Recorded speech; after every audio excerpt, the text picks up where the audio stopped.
Hey beauties, welcome back to my channel. So today's video is just the good, the bad, and the ugly when it comes to the microlink beaded weft. Yes, I'm just gonna share the tea and just share with you guys things that you need to know when it comes to the microlink beaded weft. I like both sew-ins and microlinks, and I do both, but I like the microlink beaded weft more because of it having such a natural look. You can pull it up in a ponytail. If you want to do a high ponytail, if you want to do low, you can, you have more flexibility with the microlink beaded weft. With the sew-in, it's a little bit more restricted. It is more protective, I feel like. With the sew-ins, it's more like a do your hair and then forget about it. Because that's pretty much what you do when you have a sew-in and you know, leave it in too long or whatever. But, so I mean, I guess if you want something super protective, then the sew-ins is the route to go. But as far as the bad when it comes to the microlinks, if it's not installed by a professional or somebody that is very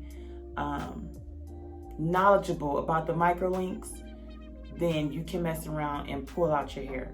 You can lose your hair because it is attached by the little bead that the microlink or the micro bead is attached to your hair as well. So you do want to make sure that you're getting it installed by a professional, somebody that knows what they're doing, because that is the bad thing about the microlinks, is you can literally pull your hair out in that area if it's not installed properly. So I know that's a lot of coins to be like, you know, just giving out and dispersing or whatever, you know, but at the same time, it'll be worth it in the end. You don't want to lose your hair. So make sure you are going to a professional, somebody that knows what they're doing, okay?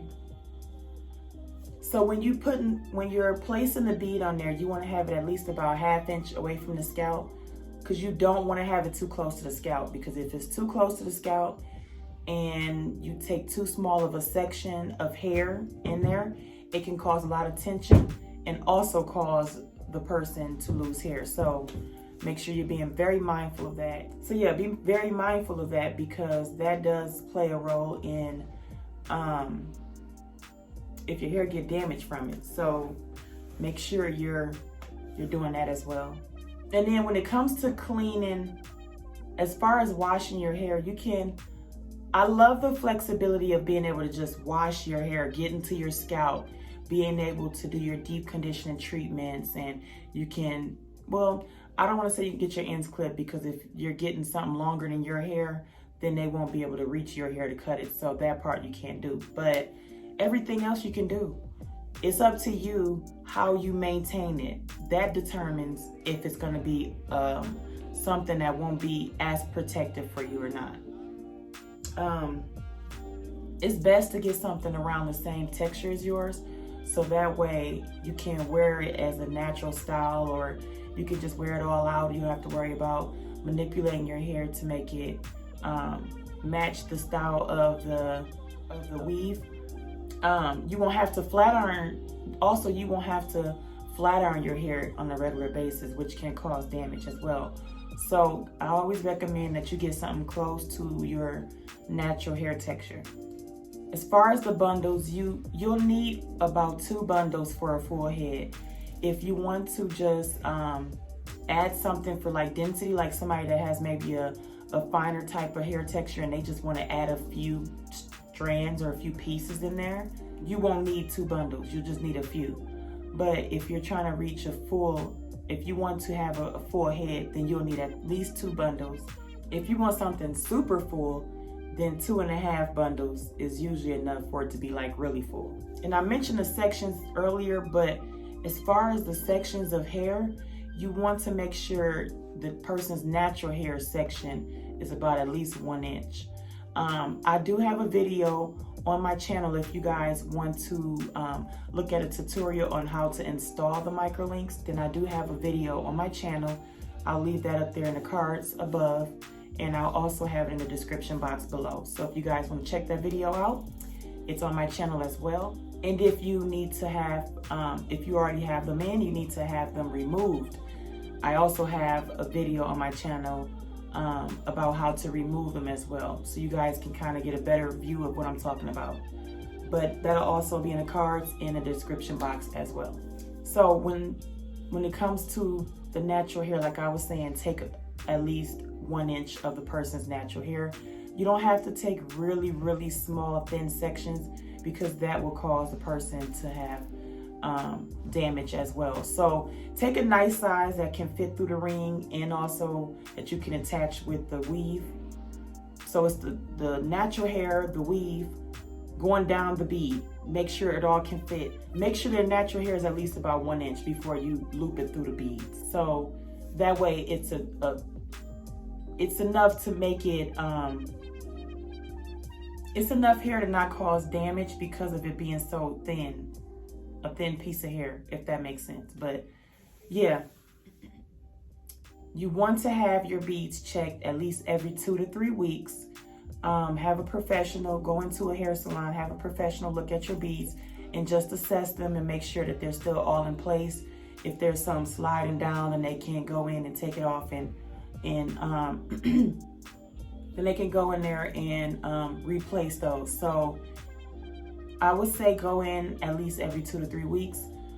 And also, as far as the micro links, the size of the beads matter. If you want something that is not going to be as noticeable, if you don't want anything that's going to be too noticeable, then you want to do a smaller ring, which is around 2.5 millimeters. If you do anything bigger than that, then of course it's going to be more noticeable and you'll be able to see it more. So make sure when you're choosing your rings, or your beads or your links, whatever you want to call it, when you're choosing those, make sure that it matches the person, the hair that they're installing at the root. And then also make sure that you're using the smallest beads, the smallest size, which is 2.5. That's the one I usually use. It was this one time when I first started doing the links and I didn't understand it, I needed to check the sizes of the beads. And I went and ordered it on Amazon and it came back. It came to me and the beads were so big. I was like, what is this?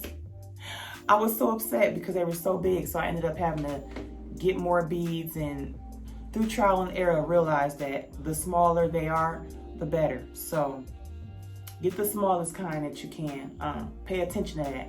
I'll have the links to all of the tools and things that you'll need for the tools and everything that you'll need for an install or for doing this method will all be down in the description box below. So my final thought on the microlink beaded weft is,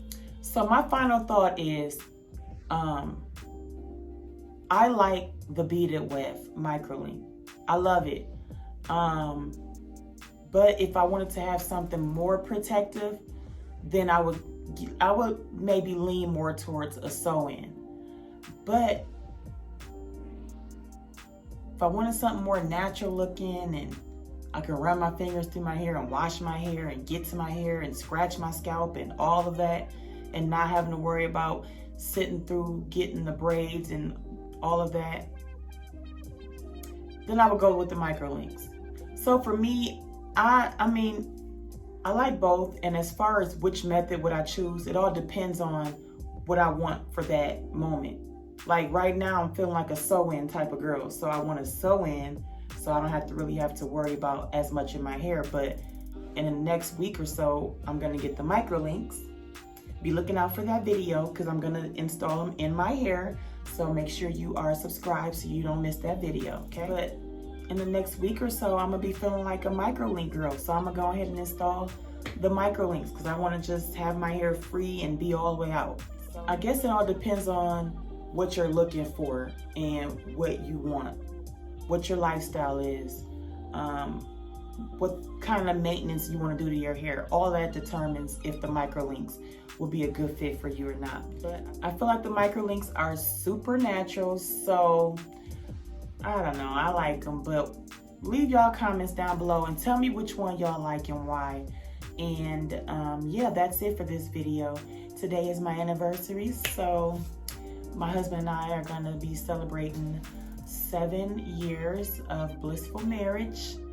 But that is it for this video, y'all. I will see you next time. And yeah, I'll see you next Tuesday. All right, bye.